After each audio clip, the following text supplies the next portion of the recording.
Hey, good evening everybody. Tonight I'm going to show you how to make meringues. One of the reasons I'm making this is I had to think of something to do with the 6 egg whites left over from the lemon curd recipe. And if you don't know how to separate an egg white, here's how.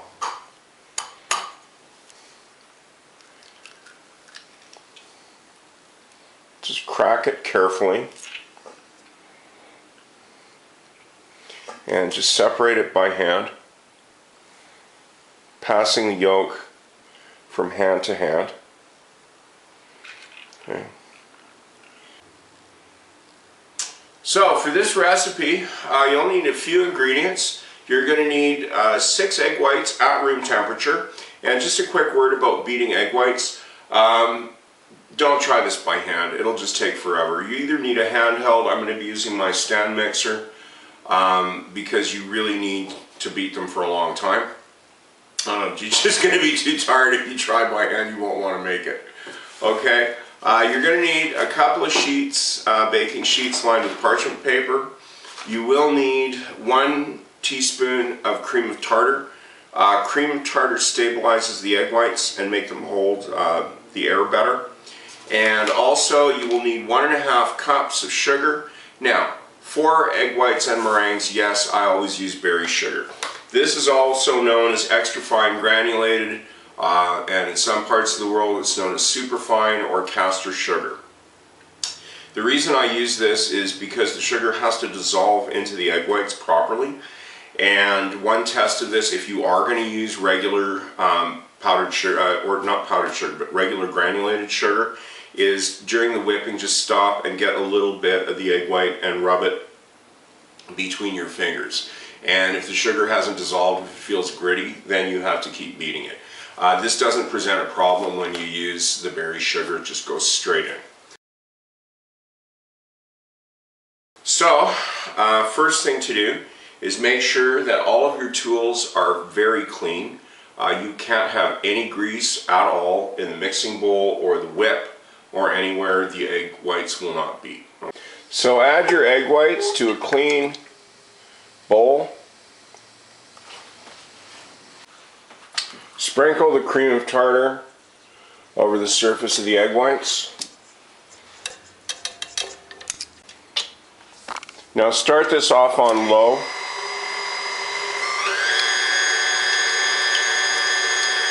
For a little bit.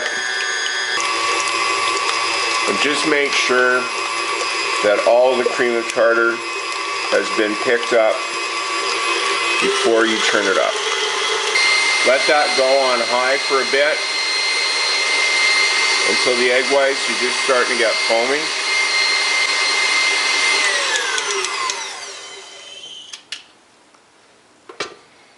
And at this point, start adding your sugar, a tablespoon or 2 at a time. So what you do is just get yourself a big tablespoon there and sprinkle over a couple of spoons,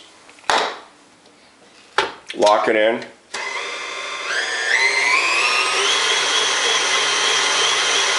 and beat it on high for about 20 or 30 seconds between additions.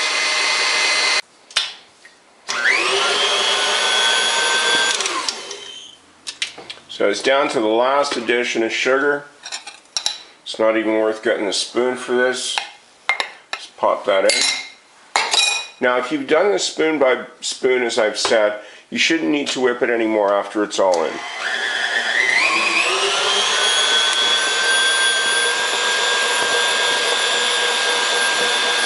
You can actually hear the air in the meringues making a bit of noise in the back. Okay, so you can see how glossy that is, and nice and stiff peaks.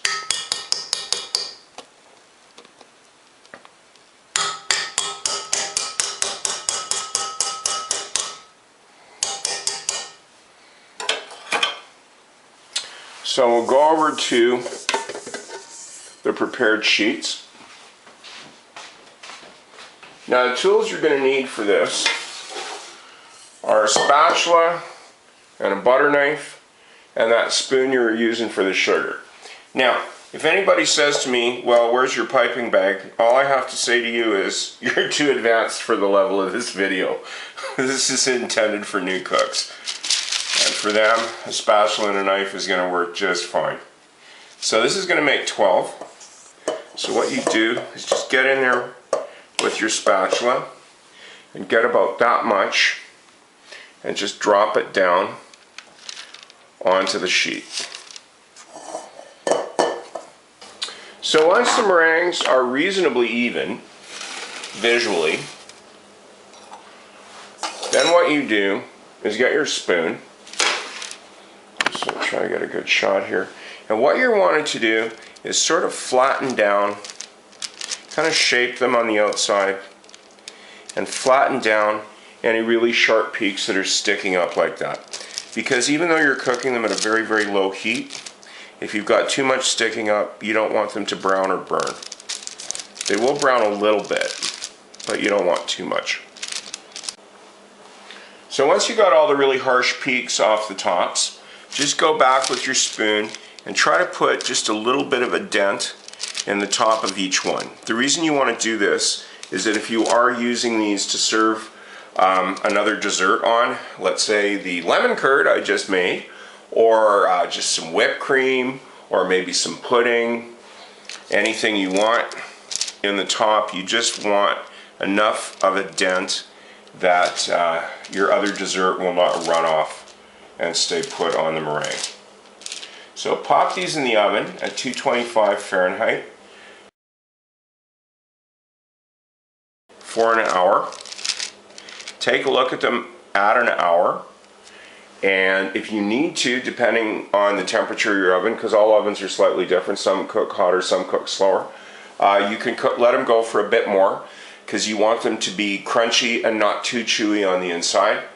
And then we'll just turn the oven off and let them sit for another hour. The meringues have been in for a little over an hour, maybe an hour and 5 minutes. So that's what they look like. I'll just give you a zoom there so you can see. Yeah, they're looking a little brown, which is fine. The peaks are not burnt. So now it's time to just turn the heat off and leave them in the oven to dry out some more for at least an hour. The meringues are out of the oven. They've dried out quite nicely. So the first thing to do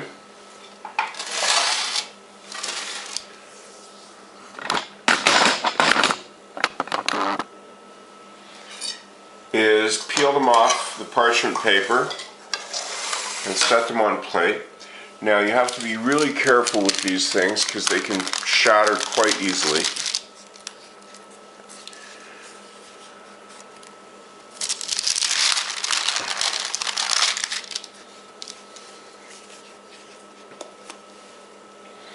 And they weigh next to nothing, just to show you.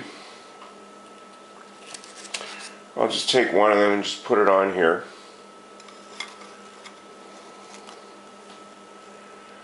So yeah, so one of them weighs around 33 grams, so a little more than an ounce, which is not much. So there's the whole stack of meringues here.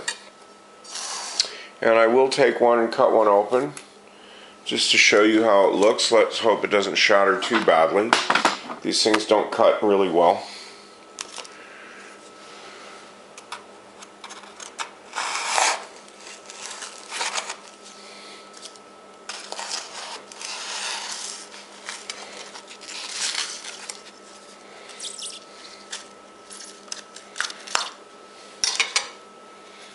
Yeah. So as you can see, it kind of forms an airspace in the middle, and the top is just a dry layer. It comes right off. And you'll notice there's still a little damp on the inside.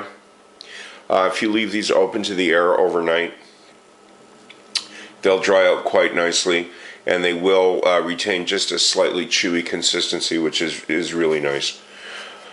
So there's my recipe for meringues. I hope you enjoyed watching it, and I do hope you give this a shot. Thanks for watching, and I hope to see you again.